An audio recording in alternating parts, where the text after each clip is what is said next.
E agora eu passo a palavra à nossa querida deputada federal, Érica Cocai, que aqui foi muito bem dito, é uma militante dos direitos humanos em todas as áreas.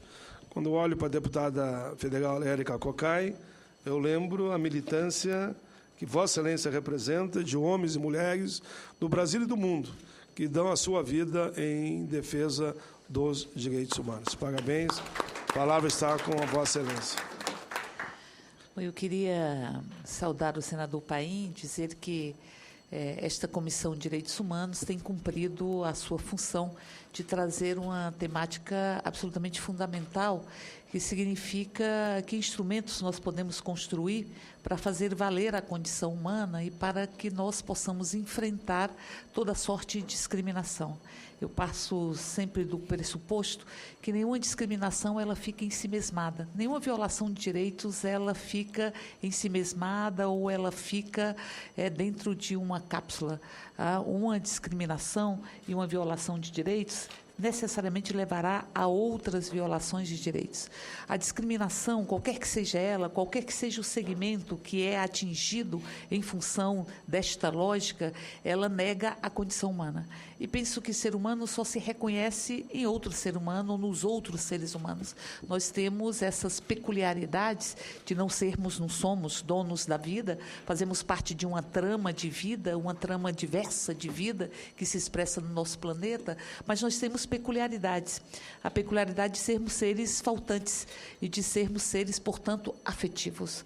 Quando se discrimina as expressões da afetividade, está se negando a condição humana, ou seja, está se desumanizando. Não tem como dizer, eu te respeito, mas não respeito como você ama, ou não respeito as suas expressões de afeto, as suas expressões de amor. Portanto, a afetividade, ela é uma característica humana, porque somos seres afetivos, somos seres sexuados, nascemos assim e vamos embora da Terra assim. São condições que perpassam toda a nossa existência humana e que não podem ser cesseadas, não podem ser feridas, sob pena de se estabelecer um processo de desumanização extremamente intenso. Mas, para além disso, qualquer forma de discriminação, ela nega o fato de que nós fazemos parte de uma única humanidade. Nós temos várias etnias, várias culturas, várias formas de ser, várias formas de amar, mas somos uma única humanidade. E quando se nega esse caráter universal da condição humana, você, em verdade, está negando a condição essencial e intrínseca do próprio ser humano. Portanto, nós vivemos uma etapa, eu diria, de muito perigo e de muitas ameaças que vão atingir e que possibilitam e que criam as condições para que nós tenhamos profundos retrocessos sobre o que o Brasil já avançou. O Brasil avançou na política de enfrentamento à AIDS, avançou no respeito às pessoas que vivem com HIV, avançou em vários aspectos. Nós corremos o risco de ter retrocessos muito profundos nestes avanços, porque nós temos um projeto de poder que está se construindo e se expressando em vários aspectos, em várias instâncias do Estado, e particularmente o Legislativo, que é um projeto de poder que, para existir, tem que se alimentar do rompimento da laicidade do Estado. E para existir, tem que se alimentar de uma hierarquização dos seres humanos.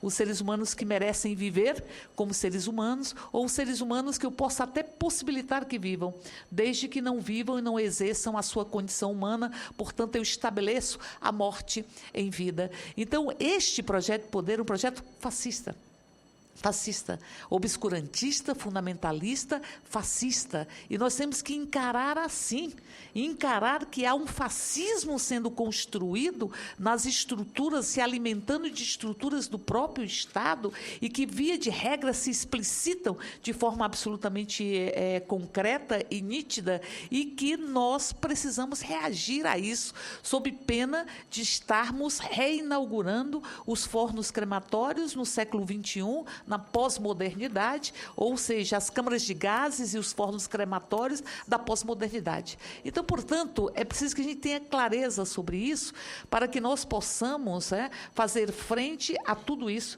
e para que nós possamos não apenas assegurar as conquistas que já tivemos, mas que possamos avançar na construção de uma sociedade igualitária. Até porque nós vivemos uma sociedade extremamente violenta.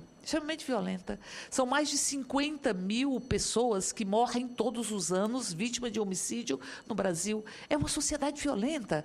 E, portanto, se você não constrói uma condição de que todos têm os mesmos direitos, independente de como são, e se você não estabelece e oportuniza os espaços para que as pessoas possam ser como são, sem nenhuma dor, você está alimentando um processo de desumanização que é o que leva a que tenhamos uma sociedade tão violenta.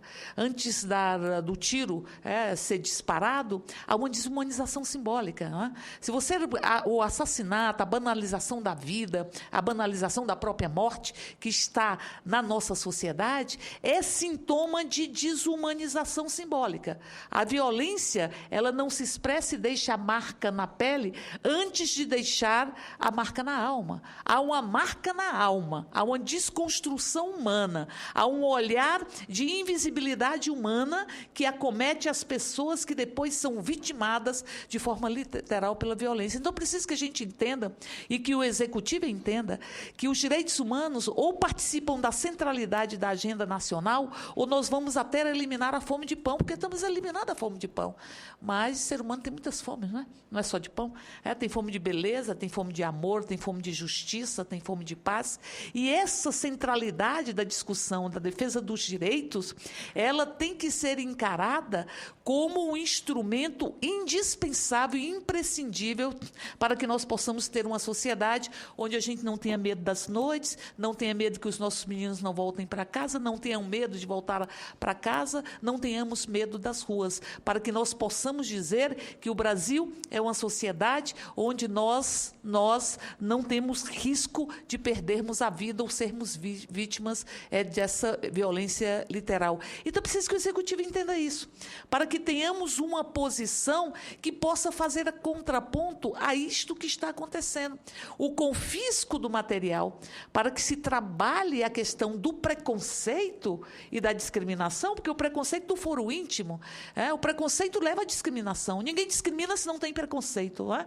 Mas se nós trabalharmos todo um processo do PLC 122, do projeto do senador Paim, o projeto do senador Paim, eu sou relatora dele, e ele significa criminalizar todas as formas de crime, todos os crimes de ódio. Todos os crimes de ódio. E como a Comissão de Direitos Humanos ela foi tomada de assalto e ela hoje está servindo como palco homofóbico, sexista e racista, e está servindo como palco de construção deste projeto político que é fascista, eles fizeram um voto em separado. E desse voto em separado, permanecem todas as outras formas de discriminação, menos a discriminação homofóbica. Eles retiram a perspectiva de criminalização do relatório que eu fiz dos crimes homofóbicos. Ou seja, todos os crimes podem ser encarados enquanto tal.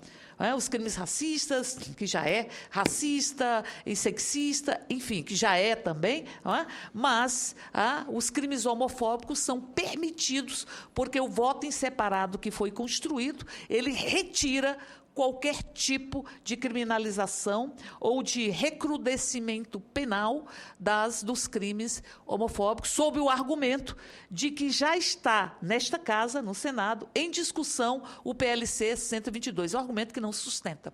Não cola, não se sustenta. É um argumento que não consegue esconder que este voto em separado foi tecido com os fios da homofobia, foi tecido com os fios do fundamentalismo e do obscurantismo. fanatismo. Então, portanto, esse projeto ele está correndo risco, porque você tem uma maioria na Comissão de Direitos Humanos que é completamente refratária a qualquer discussão hoje, porque a proporcionalidade foi rompida.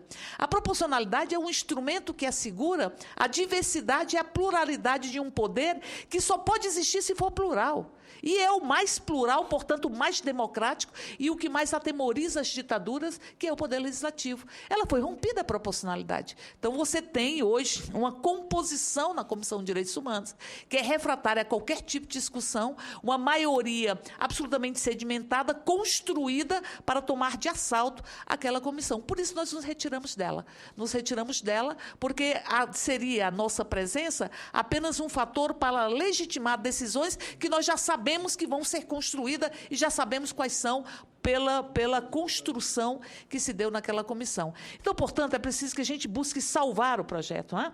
É salvar o projeto, como salvar outros projetos, não é? É salvar outros projetos e possamos impedir que outras proposições sejam analisadas porque tem o caráter ou tem a condição de serem encaradas como um verdadeiro sarcasmo com a sociedade.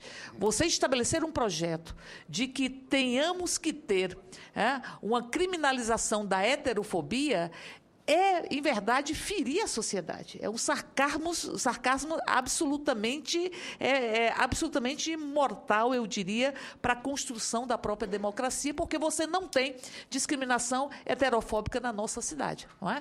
Você pode ter heterossexuais ou heteroafetivos discriminados, mas não em função de uma construção heterofóbica, até porque você tem uma heteronormatividade que está imposta e exala dos poros da própria sociedade. Então, portanto, eu vou concluir dizendo o seguinte, nós que estamos na frente parlamentar de enfrentamento às DSTs, ao HIV, que estamos retomando a frente, o senador Paim é também coordenador dessa frente, na Câmara sou eu, o Paulo Teixeira e o deputado Jean Willis, e aqui no Senado o senador Paim, é uma frente mista, a gente já registrou a frente. A gente já está com o regimento da frente, que foi discutido, construído de forma muito coletiva, e hoje já está oficializada, tanto pelo número de assinaturas necessárias, a gente superou o número de assinaturas necessárias, e também registramos o regimento, o estatuto, que foi discutido coletivamente e que teve a contribuição de todas e todos. Este é um instrumento absolutamente importante, para que a gente possa implementar a resolução 200, para que nós possamos discutir e dar visibilidade ao nível de discriminação que muitas vezes ele é enviesado, mas que é sentido, porque, veja, como é que eu posso pensar em qualquer política de saúde, na lógica do SUS, que significa da sua universalidade, seu caráter equânime, seu caráter integral, com discriminação. A discriminação, ela impede o exercício de políticas públicas, de saúde particularmente, mas não só de saúde, de educação, qualquer uma delas. Não tem como ter políticas públicas de qualidade se você tem uma lógica de discriminação ou você tem um emudecimento da maioria do parlamento e um emudecimento do executivo no que diz respeito ao enfrentamento de várias formas de discriminação. Não dá para eu dizer que o ser humano não tem sexualidade e querer fazer uma discussão de HPV ou de vacina de HPV ou de prevenção ao HIV se eu não falo que o ser humano tem sexualidade. Não dá para negar a forma como nós somos. Não dá para arrancar de nós mesmos o que nos caracteriza enquanto seres humanos. Então, portanto, eu diria que os desafios são imensos para que nós possamos fazer com que tenhamos uma escola que seja palco de uma construção da universalidade dos direitos e também dos espaços para a vivência da singularidade. Nós não podemos pensar mais em nenhuma política pública que não abra os espaços para a vivência da singularidade, das subjetividades, porque elas estão ameaçadas também. Numa sociedade que tem uma heteronormatividade, uma sociedade que tem formas de ser, onde os seres humanos cada vez pensam da mesma forma e onde os desejos são derramados nas casas para serem engolidos como pílulas prontas, são produzidos no mercado, derramados nas casas para serem engolidos como pílulas prontas, onde a mão invisível do mercado, diria eu, está capturando tantos comportamentos, tantas formas de ser, capturando tantos desejos. Nesta sociedade, tem que se ter espaço para a vivência da singularidade e das subjetividades em todas as políticas públicas. Por isso, penso, e eu encerro com isso, que se nós não reagirmos, e esta é a função da frente, tanto da frente de direitos humanos, quanto da frente de enfrentamento às DSTs, AIDS, enfim, a DST AIDS que está em curso e que foi formalizada esta semana, se a gente não fizer esse enfrentamento, nós não vamos deixar a sociedade que seja a sociedade que possa reconhecer ou fazer com que nós nos reconheçamos enquanto seres humanos. Nós vamos criar uma lógica que a humanidade já se posicionou contra ela. Nós tivemos agora, aqui no Distrito Federal, num governo nosso, um governo democrático popular, há uma legislação do Distrito Federal que foi aprovada no ano de 2000, é uma lei que estabelece sanções, particularmente aos estabelecimentos comerciais que tenham qualquer posição que discrimine em função da orientação sexual. Então, existe essa lei, desde 2000, essa lei, no seu bojo, diz que o Executivo terá que regulamentar. Regulamentar a forma de você fazer a denúncia, regulamentar para assegurar o direito de defesa, que é absolutamente fundamental, dos estabelecimentos, regulamentar a forma de existência da vida, a própria lei. O Executivo fez um decreto, no dia 8, regulamentando a lei, e no dia 9, suspendeu. No dia 9, revogou o seu próprio decreto, dizendo que a lei tinha excessos. O governador disse que a lei tinha excesso. Eu fico pensando que nós não estamos e não queremos reavivar Luís XIV. Não cabe ao Executivo dizer qual é a lei que você vai implementar. Se cabe ao Executivo apenas implementar a lei para assegurar o Estado Democrático de Direito. E lembro que houve um deputado que falou que o que havia de mal no governo é que ele não tinha uma assessoria evangélica que fosse uma assessoria mais vigorosa. Ou seja, ou a gente mantém a laicidade do Estado, ou nós não podemos dizer que há democracia neste país. Então, esse fato de regulamentar um decreto, de, em seguida, receber uma série de parlamentares obscurantistas e, a partir daí revogar o decreto, é uma demonstração do perigo que nós estamos correndo para fazer os avanços necessários para que aquilo que Leminski falou possa existir quando, ou seja, Leminski diz, dentre outras coisas, que isso de se querer ser exatamente o que se é, ainda vai nos levar muito além. Eu diria, isso de se querer ser exatamente o que se é, ainda vai nos levar muito além, porque tem um germe absolutamente transformador e absolutamente revolucionário, como nunca teve em outras etapas da nossa história recente. E isso de se querer ser exatamente como se é, isso de querer ter o direito de amar, o direito de existir, o direito de ser acatado e ter acesso a todas as políticas públicas, o direito de ser visto, isso é extremamente transformador e revolucionário nessa etapa da nossa humanidade. Por isso, nós estamos agarrando essa perspectiva para que nós possamos resistir, possamos avançar e possamos, fundamentalmente, construir uma sociedade onde as noites que são tão belas não possam nos provocar nenhum tipo de medo e onde as ruas que devem ser públicas e devem ser tomadas pela coletividade não sejam instrumentos de perigo e de ameaça. Essa é a nossa luta. Parabéns, senador Paulo Paim. Parabéns a Vossa Excelência, deputada federal Érica